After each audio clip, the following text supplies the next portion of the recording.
예수님이 지나간다는 말을 들은 바디메오가 소리를 지르기를 시작합니다. 다윗의 자손 예수여, 나를 불쌍히 여기소서. 자, 이렇게 소리를 지르자 주변에 있는 사람들이 좀 조용히 해, 이렇게 꾸짖기를 시작을 해요. 그런데 바디메오가 어떻게 합니까? 오히려 더 큰 소리로 계속해서 소리를 질러대는 거예요. 자, 이런 바디메오의 마음, 정말 예수님을 간절히 만나고 싶어하는 그 바디메오의 마음이 느껴지는 부분이에요. 그런데 이 바디메오가 뭐라고 소리를 지릅니까?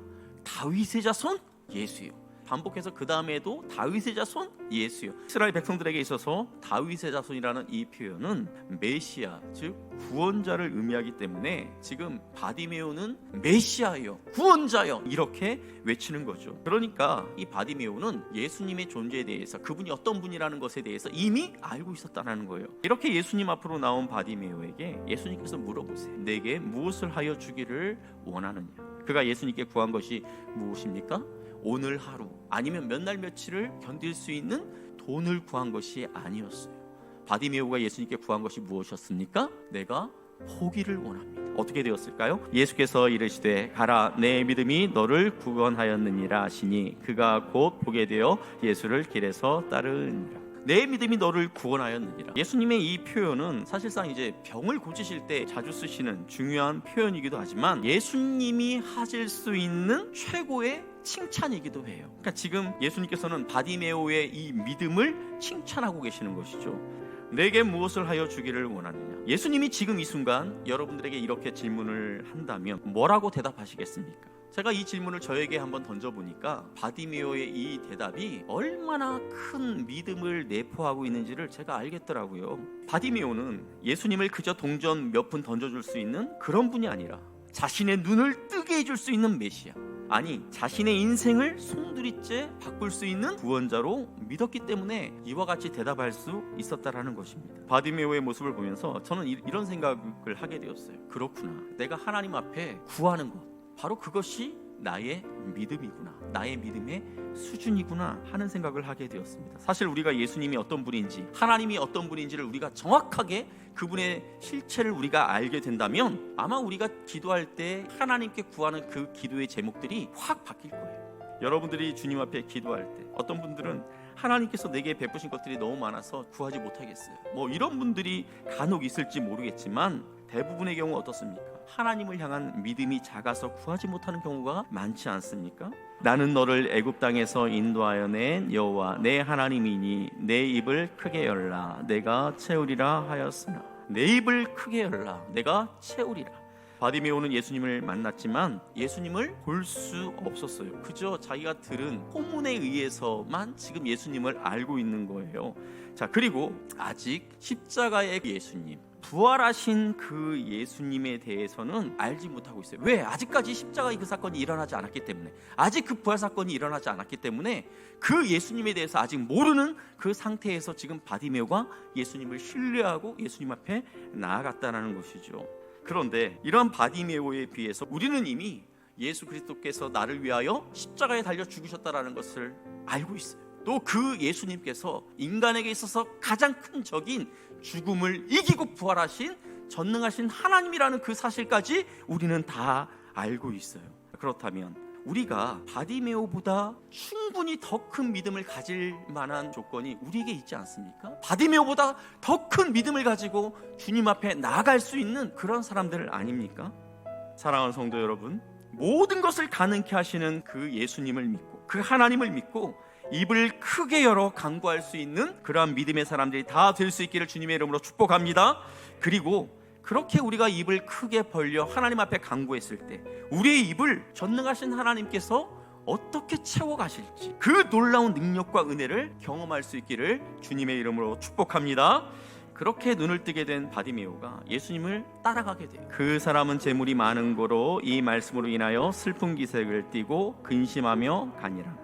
우리가 2주 전에 살펴보았던 부자 청년에 관한 말씀이죠. 이 부자 청년은 모든 것을 가진 사람이었습니다. 그리고 겉으로 보기에도 장애를 가지고 있는 그런 사람이 아니었어요. 그런데 그는 멀쩡하게 눈을 뜨고 있으면서도 그 앞에 계신 예수님이 어떤 분인지를 제대로 알아보지 못했어요.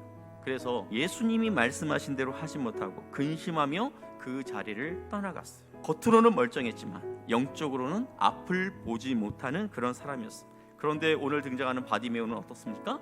앞을 보지 못하는 사람이었어요. 그런데 앞을 보지 못하는 그 순간에도 자신의 인생을 송두리째 바꿀 수 있는 그 예수 그리스도, 그 예수님을 기다리고 있었어요. 그리고 마침내 예수님을 만남으로 이 바디메오는 육체의 눈만 뜬 것이 아니라 영적인 눈도 열려서 예수님을 따르는 자가 되었다라는 것입니다.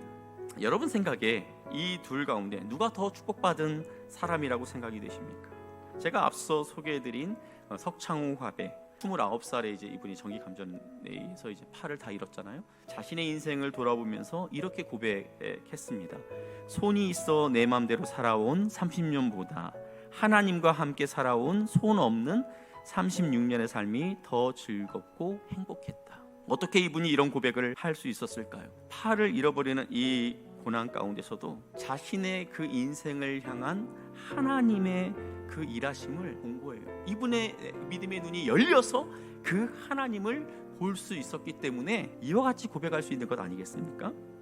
말씀을 정리합니다. 다윗의 자손 예수여 나를 불쌍히 여기소서라고 외쳤던 바디메오.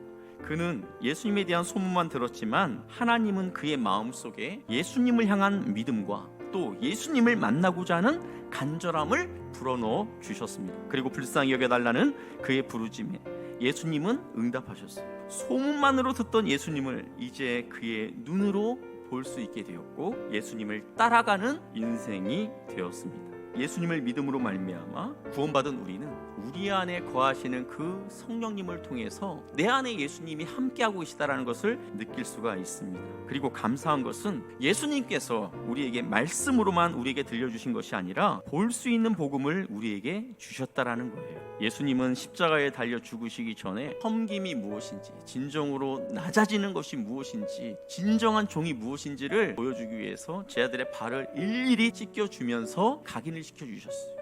그뿐 아니라 마지막 만찬을 제 아들과 함께 나누시는 그 자리에서 떡을 떼시며 그것이 자신의 몸이라고, 또 포도주를 나누시면서 이것이 나의 피라고 말씀하면서 그 제 아들에게 나누어서 먹고 마시도록 하셨어요. 그렇게 자신의 살과 피를 먹고 마시게 함으로 그들과 한 몸이 되게 하셨습니다. 그래서 오늘 우리가 이제 성찬식을 하게 되는데 우리는 이 성찬식을 볼 수 있는 복음이라고 이야기해요. 눈에 보여지는 복음. 47절에서 바디메오가 소리쳤죠. 다윗의 자손 예수여 나를 불쌍히 여기소서. 그의 부르짖음을 주님이 들으시고 그의 간구를 들어주셨어요. 자, 이런 바디메오의 모습을 보면서 우리는 이런 생각을 할 수 있습니다. 왜 주님은 바디메오의 간절한 부르짖음은 들어주는데 나는 불쌍히 여기지 않을까? 이런 생각을 가질 수 있다라는 것이죠. 그런데 여러분, 예수님은 이미 자신의 살을 찢어서 우리에게 주셨어요. 저와 여러분을 살리려고 당신의 피를 우리로 하여금 마시게 하셨습니다. 이러한 대가를 지불하셨는데 도대체 예수님이 우리를 얼마나 더 긍휼히 여기셔야 합니까? 예수님께서 도대체 우리를 얼마나 더 불쌍히 여기셔야 할까요? 오늘 우리가 함께 참여하게 될 보는 복음으로서의 이 성찬식을 통해 우리를 불쌍히 여기시고 우리에게 모든 것을 내어주신 예수님의 사랑을 경험할 수 있기를 바랍니다. 그리고 이 성찬식을 통해서 우리가 또 한 가지 기억할 것이 있습니다. 그러나 너희는 택하신 족속이요 왕같은 제사장들이요 거룩한 나라요 그의 소유가 된 백성이니 이는 너희를 어두운 데서 불러내어 그의 기이한 빛에 들어가게 하신 이의 아름다운 덕을 선포하게 하려 하심이라. 예수님께서 이와 같은 엄청난 대가를 지불하시면서 우리를 구원하신 이유가 무엇입니까? 우리를 구원하신 목적이 무엇입니까? 우리를 왕같은 제사장으로 삼아서 거룩한 족속으로 삼아서 우리를 구원하신 그 예수님의 그 은혜와 사랑, 하나님의 그 은혜와 사랑, 그것을 주변에는 많은 사람들에게 우리를 통해 선전하기 위해서 저와 여러분을 구원해 주신 줄 믿으시기를 바랍니다. 예수 안에서 변화된 우리의 모습을 통해 또 우리의 삶을 통해 더 많은 분들이 주께로 돌아오는 아름다운 역사가 더드림 사랑교회 공동체를 통해 계속해서 써내려져 가기를 주님의 이름으로 축복합니다.